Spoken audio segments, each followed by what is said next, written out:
Texto familiar, Juan 15:6, el que en mí no permanece, esta es una exhortación, una advertencia de Jesús, el que en mí no permanece será echado fuera como pámpano y se secará, y los recogen y los echan en el fuego y arden. El que en mí no permanece será echado fuera. Enseguida viene el libro de los Hechos, y aquí aparece una historia en el capítulo 14, versículo 22 de Pablo y Bernabé, que habían salido a predicar el evangelio y se convirtieron mucha gente. Y dice en el 22, confirmando los ánimos de los discípulos, los ánimos. ¿Ustedes se han desanimado alguna vez? Sí. ¿Siente como que el Señor no les escucha? A veces sentimos. ¿Siente como que el Señor no responde a la oración? ¿Sienten como que en el sufrimiento y en la prueba dura su fe flaquea? Sí. ¿Y qué dice aquí? Que ellos confirmaban los ánimos para que no apostataran.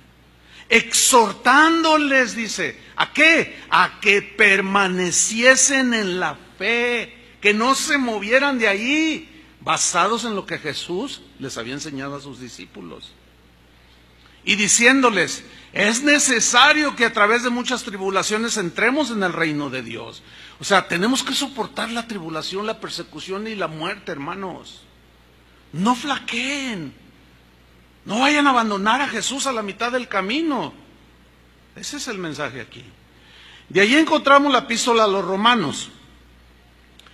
En el capítulo 11, versículo 21, refiriéndose a Israel, a los que rechazaron al Mesías, dice así: porque si Dios no perdonó a las ramas naturales, a ti tampoco te perdonará. Le está hablando a los cristianos romanos. A ti tampoco te perdonará. ¿Cómo? Si ya me ha perdonado, por eso soy cristiano. Sí, pero si te apartas, si blasfemas, si etcétera, dice, no, dice el versículo 22, mira pues, mira, o sea, ten cuidado, mira, considéralo. Mirad pues la bondad y la severidad de Dios. No, pues todos sabemos que Dios es bueno, ¿verdad? Bondadoso, y Él es amor. ¿Cuántos le dan gracias a Dios por ser amor? Imagínate, Él es amor, es su esencia. El problema está en que la amonestación aquí es a considerar el amor, la bondad de Dios. Pero no nos olvidemos que también es un Dios justo. Y horrenda cosa es caer en manos de un Dios vivo. Entonces dice, sí, consideren la bondad, pero también la severidad. No se engañen, también Dios es justo y hay de aquel que cae en las manos de Dios después de haberle traicionado. Eso se refiere. Horrenda cosa caer más de Dios vivo. Y luego se lo desglosa Pablo a los romanos, dice, la severidad ciertamente para con los que cayeron. ¿A quién se refiere cayeron? A los judíos que esperando al Mesías llega y lo rechazan. Dice, pero la bondad para contigo, porque fuiste injertado por la fe, dice más abajo.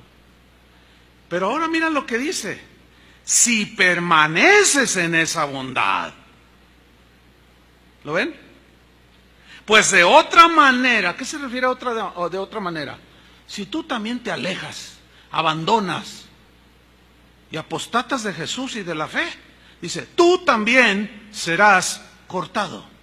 Mensaje, obviamente, ¿a quiénes? A los incrédulos, imposible. A cristianos. De ahí encontramos enseguida primera carta a los Corintios, escrita por el apóstol Pablo. En el capítulo 15, versículo 1, dice así: además os declaro, hermanos, ¿a quién? Hermanos, el evangelio que os he predicado, el cual que recibisteis. ¿Se acuerdan de la parábola? Recibió. Es la misma palabra, abrazó. Recibisteis ese evangelio.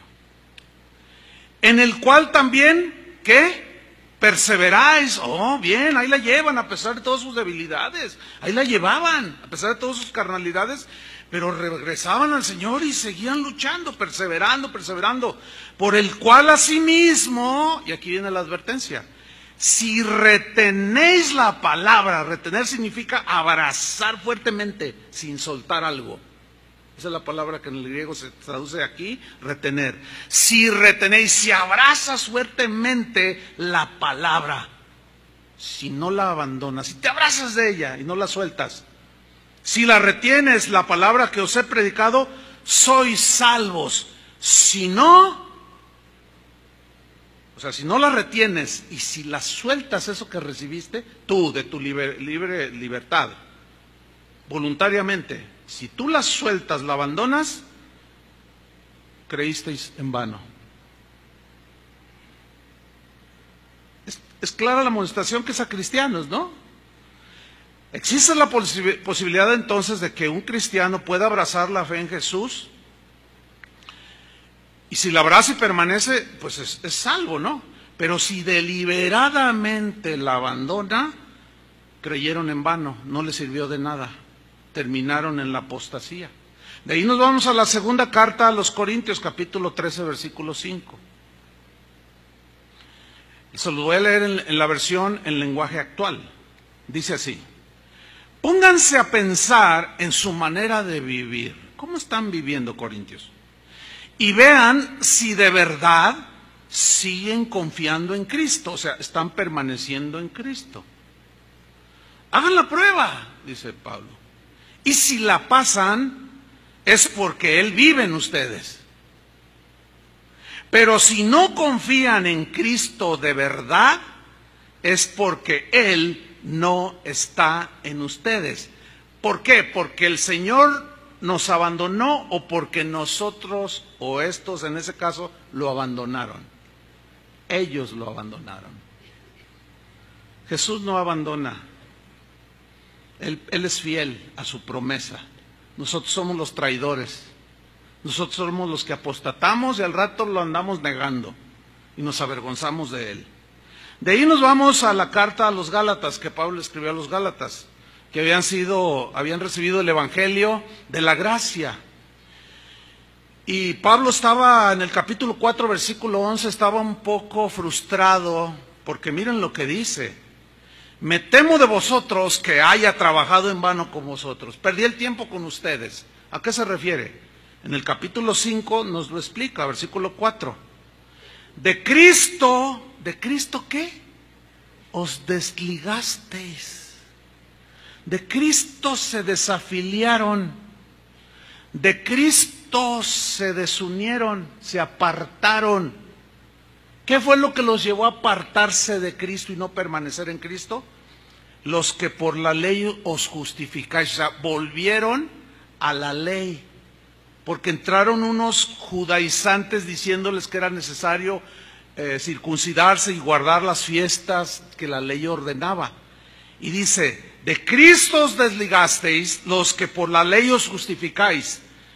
Y miren lo que dice, hermanos: de la gracia habéis caído. Pregunta: ¿podrá entonces un cristiano caer de la gracia? Bueno, según Pablo, ¿qué? Díganlo. Sí. Según Pablo, sí. Cuando nosotros dejamos a Cristo por abrazar otra filosofía, otra doctrina, otro pensamiento que no tiene que ver nada con Jesús, es desligarse de Él, es abandonarlo, es no perseverar. Te vas a secar, estás apostatando. Si te arrepientes, bien por ti, vuelves a la vida. Si no, el final es terrible. De ahí nos vamos a la carta de Pablo a los Efesios, en el capítulo 4, versículo 17. Dice: esto pues digo, dice Pablo, y requiero, necesito, es un requisito, es una advertencia, es una necesidad. Y requiero en el Señor, le está hablando a cristianos en Éfeso, y requiero que ya no andéis como los otros gentiles. Pregunta: ¿podrá acaso un cristiano nacido de nuevo y lavado y santificado volver a andar como los otros gentiles, los que no conocen a Dios, andan? Unos dicen que no y otros dicen que sí. Aquí dice que sí. Fíjense, lean con atención, hermanos.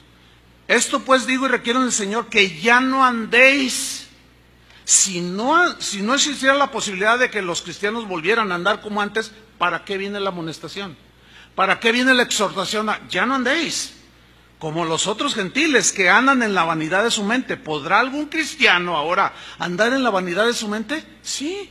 volver a la humanidad en su mente, según el texto, sí. Por eso la advertencia, si no fuera entonces posible, por consiguiente la advertencia, ¿para quién es? ¿Para el incrédulo? Pero ¿cómo? Si él no aparece aquí. Entonces nos deja un vacío allí. No nos deja un vacío. Es claro el mensaje, es para los creyentes. Y sigue hablando cómo andan los que no conocen a Dios, y la exhortación es a no volver a andar en esa clase de vida, porque podemos abandonar plena y completamente los caminos del Señor. Dice, así andan, tienen el entendimiento entenebrecido, son ajenos de la vida de Dios por la ignorancia que en ellos hay, por la dureza de su corazón. ¿Se puede acaso endurecer el corazón de un cristiano? Según la Biblia, sí. Y va de acuerdo aquí, versículo 19, los cuales, o sea, los que no conocen a Dios, por eso la exhortación, ya no anden así. Después que perdieron toda sensibilidad, ¿puede acaso un cristiano perder la sensibilidad? Bueno, la misma Biblia nos va a ir contestando. Se entregaron a la lascivia para cometer con avidez toda clase de impureza. ¿Podrá acaso un cristiano volver a la vida de impureza? Sí, si no, ¿para qué está la exhortación?